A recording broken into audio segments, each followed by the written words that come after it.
こんにちは、リースタイルです。いつもご視聴いただきありがとうございます。今回はフローリングのビス穴跡のリペアです。このチャンネルではリペアを始めたばかりの方やリペアに興味がある方になるべくわかりやすく説明をしています。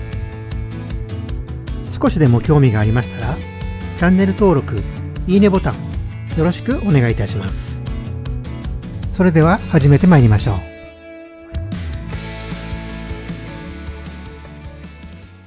これは円形のドアストッパーが取り付いていたビス穴です。ドアの開きの角度が180度から90度に変更となってしまい、ストッパーの位置も変更となりました。これをリペアして塞いでしまいます。まずは穴の周りの膨らんでいる部分をスクレーパーで切り取っていきます。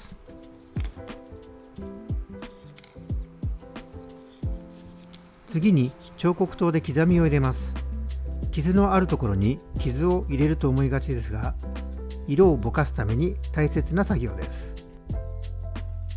木目に沿って長いものと短いものを織り交ぜ、なるべく深めに入れます。ある程度深さがないと下地の色が透けて見えることがあります。いつもだとこういった穴にはポリパテなどで塞いだりします。今回は穴自体は木で塞がれていたのでパテは使わずハードワックスを充填していきます。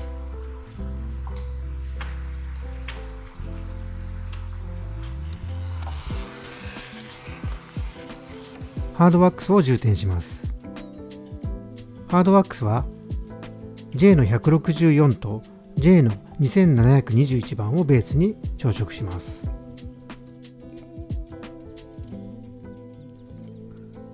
色の調整はハードワックスの番号を変えずに割合で変化をつけていきます。濃いめの木目を作りたいときには164を多めにします。薄めの箇所に充填する場合は2721を多めにします。色を参考にしていただければ同じハードワックスじゃなくても大丈夫です。2721の色は緑がかったくすんだ茶色です。137をベースに125を足します。少し薄いと思ったら137はそのままで109を入れます。ちなみにリースタイルでも厳選セットというものを販売しています。補修をやってみたい方向けに作ったものです。ハードワックスも自分たちが普段使っているものと同じような色を厳選してコンパクトにまとめました。概要欄にも載せていますので参考になさってください。コテをなるべく床などに当てずに充填したいところに落とす感じに入れていきます。コテで塗り広げると熱で周りを傷めてしまうのでやらないようにします。充填したらレベラーで平らにします。ここからさらに色の調整をしていきます。残っているバリを彫刻刀で取り、刻みを追加していきます。追加した刻みに色を変えたハードワックスを入れていきます。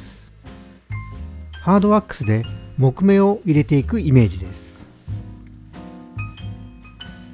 平らになって色も決まったら、周りにはみ出したハードワックスをスクレーパーでこそぎ取り、リキッドサンドペーパーで拭き取っていきます。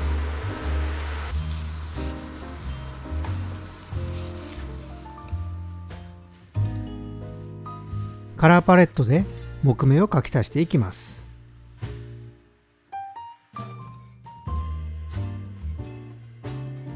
あまり重ね塗りせずに色を置いていくイメージで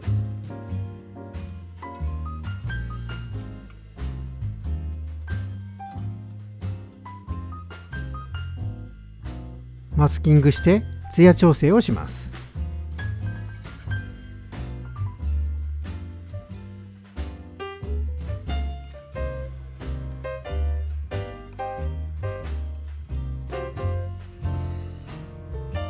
SD サンジングシーラーを吹きます。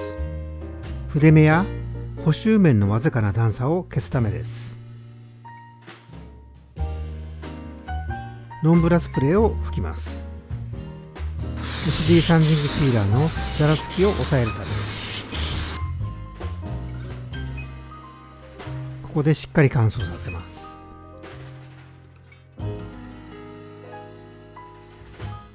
最後に産物やスプレーで仕上げとなります。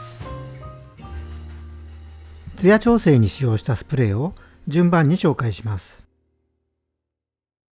SD サンジングスプレー、サンジングシーラーの中でも厚めのタイプのスプレーです。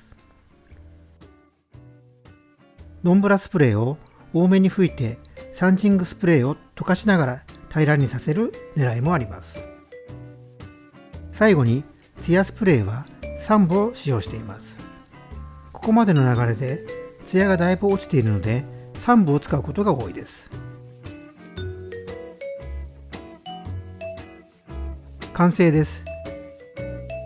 最後はビフォーアフターです。